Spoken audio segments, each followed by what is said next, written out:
Welcome to easy economics, जहाँ हम पढ़ेंगे class 12th economics chapter first introduction and structure of macro economics. I hope students हैं हिंदी और English दोनों medium के स्टूडेंट्स के लिए ये वीडियो काफ़ी हेल्पफुल रहेगी। Let's start. Introduction and structure of macro economics. Students, सबसे पहले हम जानते हैं मैक्रो इकोनॉमिक्स क्या होता है।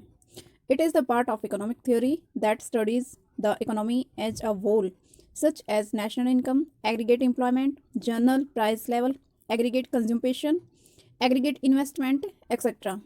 मैक्रो इकोनॉमिक्स में क्या करते हैं, हम नेशनल लेवल पर एम्प्लॉयमेंट, कंज्यूमेशन, इन्वेस्टमेंट या फिर जो इनकम होती है पूरे देश की उसको इवेलुएट किया जाता है।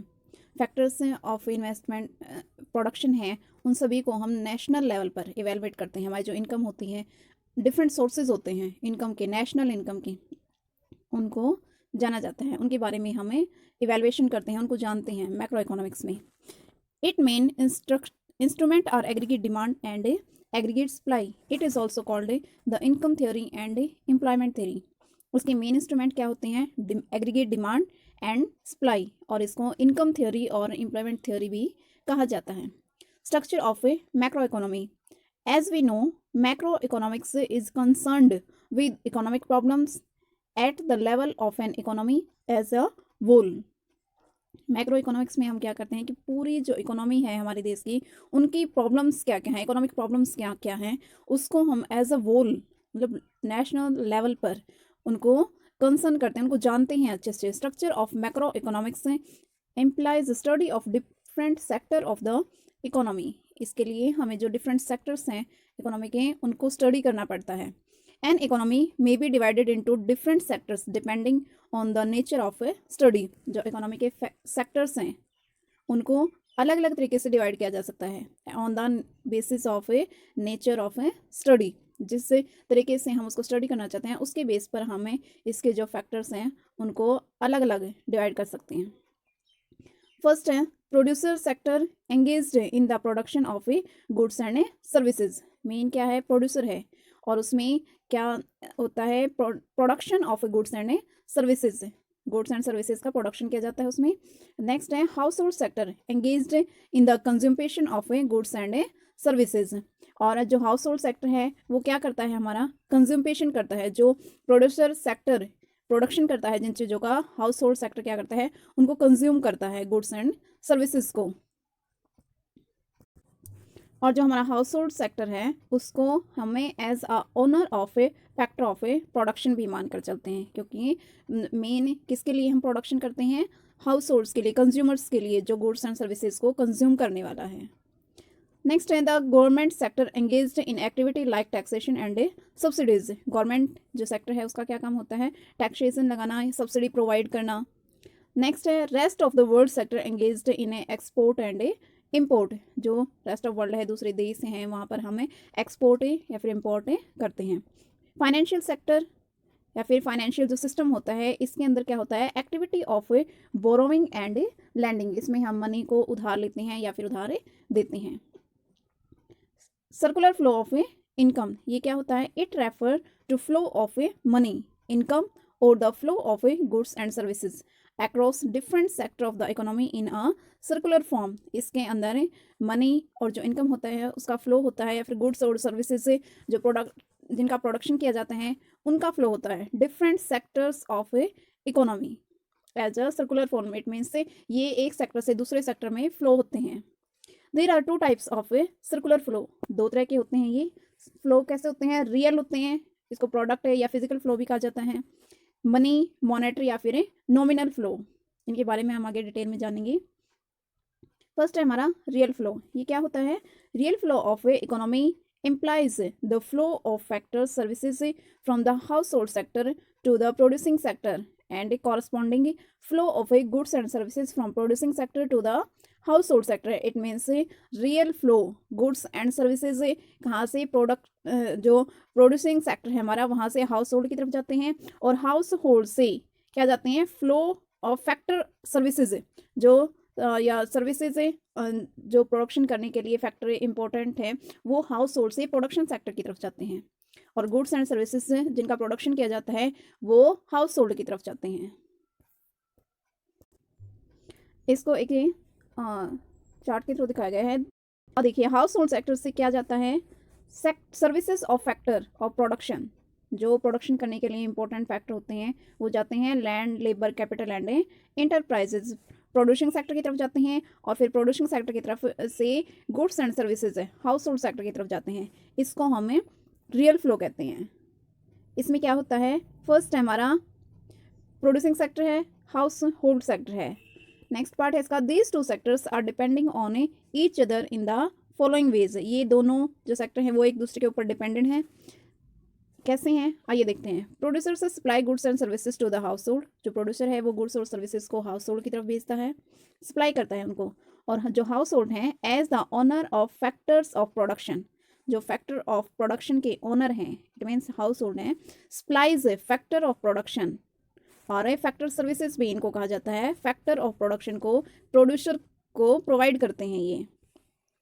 This interdependence can be explained with the help of the diagram given here. इन सभी जो इंटरडिपेंडेंस हैं इनकी, उनको इस चार्ट से अच्छे से दिखाया जा सकता है। देखिए जो services of factor of production है, लैंड, लेबर, कैपिटल, एंटरप्राइजेस, ये हाउस होल्ड से प्रोड्यूसिंग सेक्टर की तरफ जा रहे हैं और प्रोड्यूसिंग सेक्टर से goods and services house hold की तरफ जा रहे हैं। नेक्स्ट है हमारा मनी फ्लो।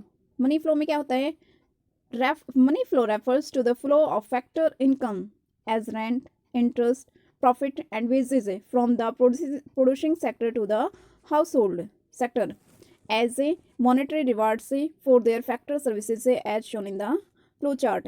देखिए मनी फ्लो में क्या होता है, जो फैक्टर ऑफ प्रोडक्शन है जो हाउस होल्ड ने इंटरप्राइजेस को दिए हैं, प्रोडक्शन इंटरप्राइजेस को दिए हैं या फिर प्रोड्यूसिंग सेक्टर को प्रोवाइड किए हैं, उनके जो रेंट या फिर वेजेस हैं, इंटरेस्ट हैं, उनके प्रॉफिट हैं, वो प्रोड्यूसिंग सेक्टर हाउस होल्ड को देता है। और फिर हाउस होल्ड की तरफ से consummation expenditure on goods and services जो होते हैं वो हाउस होल्ड से प्रोड्यूसिंग सेक्टर की तरफ आते हैं। इसको मनी फ्लो कहा जाता है। इसमें the house hold spends there income on the goods and services produced by the producing sector. जो हाउस होल्ड हैं अपनी इनकम को वो कहाँ इन्वेस्ट करते हैं, गुड्स एंड सर्विसेज के ऊपर, ठीक है, उसमें वो अपनी इनकम को इन्वेस्ट करेंगे और फिर जो मनी हाउस होल्ड से जो हमारा प्रोड्यूसिंग सेक्टर है वहाँ पर फ्लो होगा। Accordingly money flows back to the producing sector as household expenditure as shown in the flow chart. और इस तरह से हमारा जो मनी फ्लो है दोबारा से वापस कहाँ पर आ जाता है, प्रोड्यूसिंग सेक्टर में आ जाता है। जैसे हाउस होल्ड एक्सपेंडिचर मतलब कुछ भी इन्वेस्ट करते हैं या फिर गुड्स एंड सर्विसेज को परचेज करते हैं तो मनी वापस दोबारा प्रोड्यूसिंग हाउस होल्ड सेक्टर से प्रोड्यूसिंग सेक्टर की तरफ फ्लो होता है। The following assumptions with regard to a simple economy with only two sector of economic activity are। दो तरह की एक्टिविटीज में होती हैं। There are only two sectors in the economy, that is a household and a firms, and a household supplies factor services to firms। household क्या supply करते हैं, factor services to the firms, and firms से hire factor services from a household। और जो firms होती हैं वो hire करती हैं factor of a services को from a household। House hold spend their entire income on A consummation. जो हाउस होल्ड होते हैं वो अपनी पूरी जो उनकी इनकम होती है उसको कंज्यूमेशन के, अपने उपभोग की ज़रूरत की चीज़ों पर वो इन्वेस्ट करते हैं। Firms sell all that is a produced to the household. और जो फर्म सेल करती हैं जो प्रोडक्ट वो प्रोड्यूस करती हैं उनको हाउस होल्ड को। There is a no government और ए फॉरेन ट्रेडिंग। इनके बीच में फॉरेन ट्रेड या फिर गवर्नमेंट नहीं होती है। Such an economy described above has two type of a markets. इसमें दो तरह की मार्केट होती है। फर्स्ट है market for goods and services, that is a product market. Product market में क्या होता है, market for goods and services के लिए जो मार्केट होती है उसको प्रोडक्ट मार्केट कहा जाता है। Market for factors of production, दूसरी मार्केट होती है फैक्टर्स ऑफ प्रोडक्शन की, उसको फैक्टर मार्केट कहा जाता है। As a result we can drive the following in the case of our simple economy.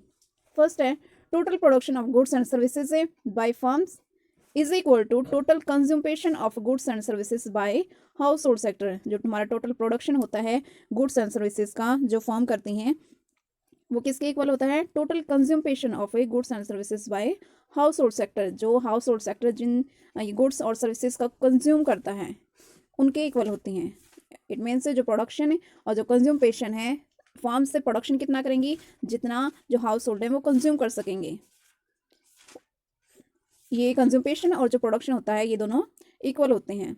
Factor payments से बाय फर्म्स से, जो फैक्टर पेमेंट्स की जाती हैं बाय फर्म्स से, वो किसके इक्वल होते हैं? Factor incomes of a house hold, जो हाउस होल्ड की फैक्टर इनकम होती है उसके इक्वल होते हैं। नेक्स्ट है consummation expenditure of a house hold sector.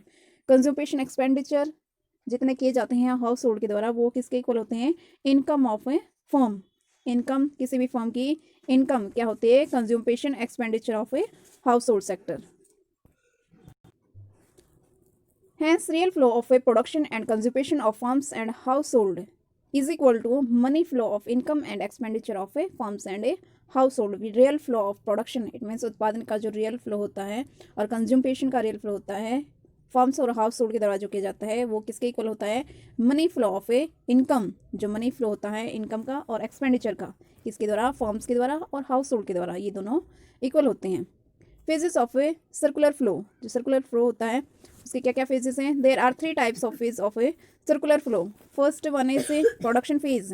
Production phase में क्या होता है? It deals with the production of a goods and a services by the producer sector. ये किस में डील करता है? Production of a goods and services, जो प्रोड्यूसर सेक्टर है प्रोडक्शन करता है गुड्स एंड सर्विसेज का, उनके लिए।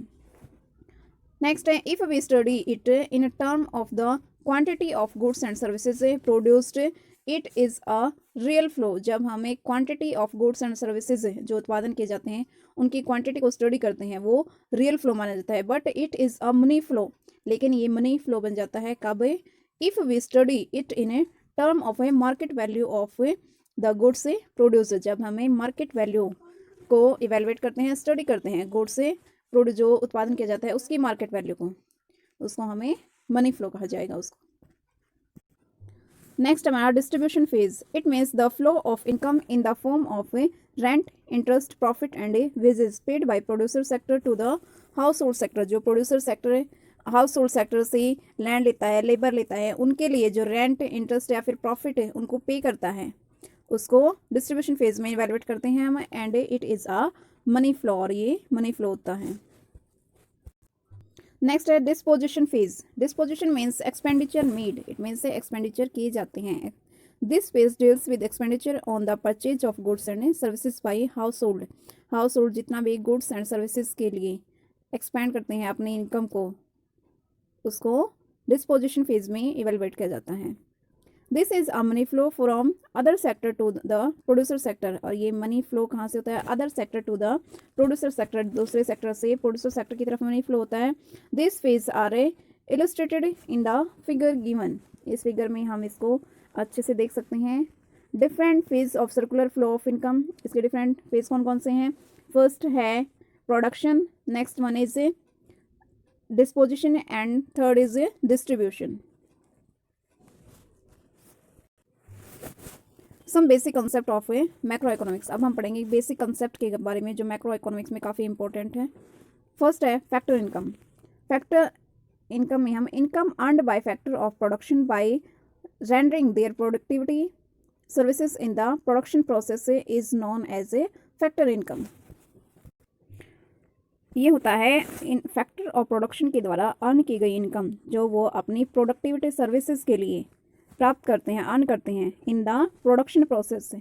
जो प्रोडक्शन प्रोसेस होता है उनमें अपने जो प्रोडक्टिविटी सर्विसेज है उनके लिए जो इनकम अर्न की जाती हैं by factors, it is called a factor income.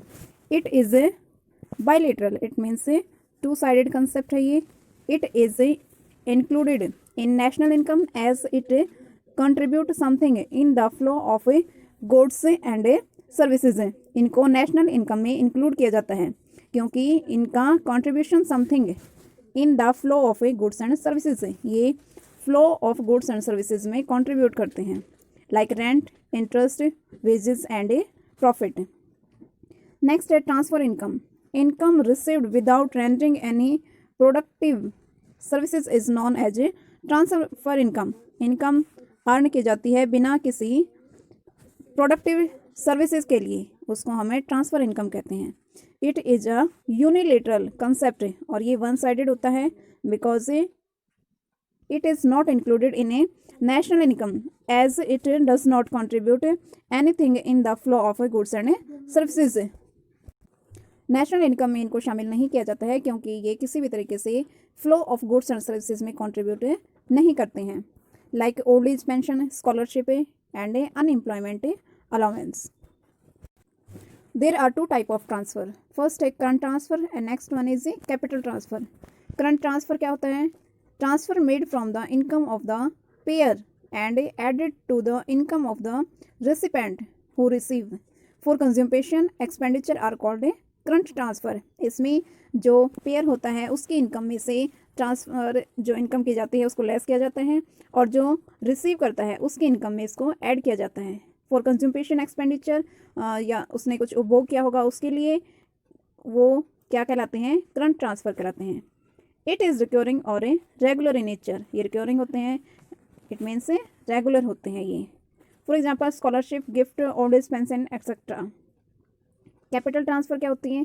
Capital transfer are defined as transfers in cash and in kind for the purpose of investment to recipients made out of the wealth और saving of the donor. Capital transfer क्या होता है? इसको define किया जाता है as a transfer in cash, cash में हो सकता है ये, and in kind for the purpose of investment to recipient, या फिर रेसिपेंट के पास कुछ हमें इन्वेस्टमेंट पर्पज़ से जो पेमेंट करते हैं, या फिर made out of the wealth और सेविंग ऑफ द डोनर, या फिर जो डोनर होता है उसकी सेविंग होती है या फिर वो अपनी वेल्थ में से कुछ इन्वेस्ट करता है, उसको कैपिटल ट्रांसफ़र कहते हैं।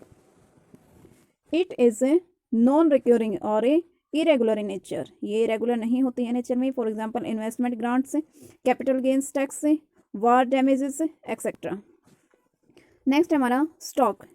Any economic variable which is calculated at a particular point of time is known as stock. At particular point में हमारे पास से हमारी इकोनॉमी में कितने वेरिएबल्स हमारे पास से एट प्रेजेंट हैं वो स्टॉक कहलाते हैं। It is static in nature, it do not change, it means at that time suddenly we can not change it. It is static in nature, it means इसको count किया जा सकता है। There is no time dimension in stock variables, stock variables के लिए कोई मतलब time नहीं मतलब रखा जाता है कि इस टाइम पे इतना स्टॉक है हम रखेंगे इतना होगा, ऐसा नहीं होता है। स्टॉक जो चीज़ बची हुई है हमारे पास, for example distance, amount of money, different time में हमारे पास से डिफरेंट मतलब कम मनी हो सकता है, ज़्यादा हो सकता है। Money supply like water in tank etcetera, ये चेंज होता रहता है। Next one is flow. Any economic variable which is calculated during a period of time is known as flow. Economic variables which is calculated during a period of time, जो किसी भी time पे calculate किए जाते हैं, is known as flow. It is dynamic in nature, it can be change, ये लगातार change होते रहते हैं। There is time dimension in flow variables, time इनके लिए होता है इन फ्लोज के लिए। For example space, spending of money, water in river, exports, imports, इनके लिए स्पेशल टाइम होता है इवेलुएट करने का इन्हें कि एक्सपोर्ट हमें इस टाइम पर करना है, इम्पोर्ट इस टाइम पर करना है। स्पेंडिंग मनी, इस मंथ में हम इतना मनी स्पेंड करेंगे, that is called a flow. Next है इकोनॉमिक टेरिटरी और a domestic territory. According to the United Nation, economic territory is the geographical territory administered by a government within which person, goods and capital circulated freely। United state के according जो economic territory है वो एक geographical territory है, मतलब geographical इसकी सीमाएं हैं और एडमिनिस्ट्रेटेड बाय अ गवर्नमेंट, और एक सरकार के द्वारा इनको चलाया जाता है, प्रशासन होता है इनका। With in which person, goods and capital circulate freely, जहाँ पर लोग गुड्स एंड कैपिटल्स को फ्रीली सर्कुलेट कर सकते हैं या फिर उनके पास जो फैक्टर अवेलेबल है उनका वो अच्छे से उपयोग कर सकते हैं। The above definition is based on the criterions freedom of circulation of person, goods and Capitals. इस ये जो डेफिनेशन है हमारी, ये किस पर बेस्ड है? Criterion of freedom of circulation of person, goods and Capitals. It means person, goods and capital का जो सर्कुलेशन है उसकी आज़ादी पर ये डेफिनेशन बेस्ड है। Clearly those parts of the political frontier of a country where the government of that country does not enjoy the above freedom are not to be included in economic territory of that country. It means जिससे मतलब एक देश की boundary के बाहर जो area है जहाँ पर government does not enjoy the above freedom, it means जहाँ पर एक देश के लोग या फिर सर्विसेज को इजीली सर्कुलेट नहीं कर सकते हैं, अपने कैपिटल को वो अच्छे से इन्वेस्ट नहीं कर सकते हैं, अपनी पसंद से अपने फ्रीडम को वो इन्जॉय नहीं कर सकते हैं, that is not include in the economic territory of that country. मतलब एक देश की सीमा के बाहर जो लोग अपनी फ्रीडम को यूज़ नहीं कर सकते हैं, अपने कैपिटल को इन्वेस्ट नहीं कर सकते हैं, वो उस देश की जो टेरिटरी है वो नहीं मानी जाएगी। One example is embassies. Government of India does not enjoy the above freedom in the foreign embassies located with in India. जैसे दूसरे देशों के एम्बेसीज हमारे देश में हैं, तो उन एम्बेसीज में हम अपने रूल्स या फिर रेगुलेशन से नहीं लगा सकते हैं, वो अपनी फ्रीडम को एंजॉय करेंगे। So there is not treated as a part of economic territory of India. इन एम्बेसीज में जो भी एक्टिविटी होंगी वो हमारे जो इकोनॉमी है, हमारे देश की इकोनॉमी है, उसमें नहीं इंक्लूड की जाएंगी।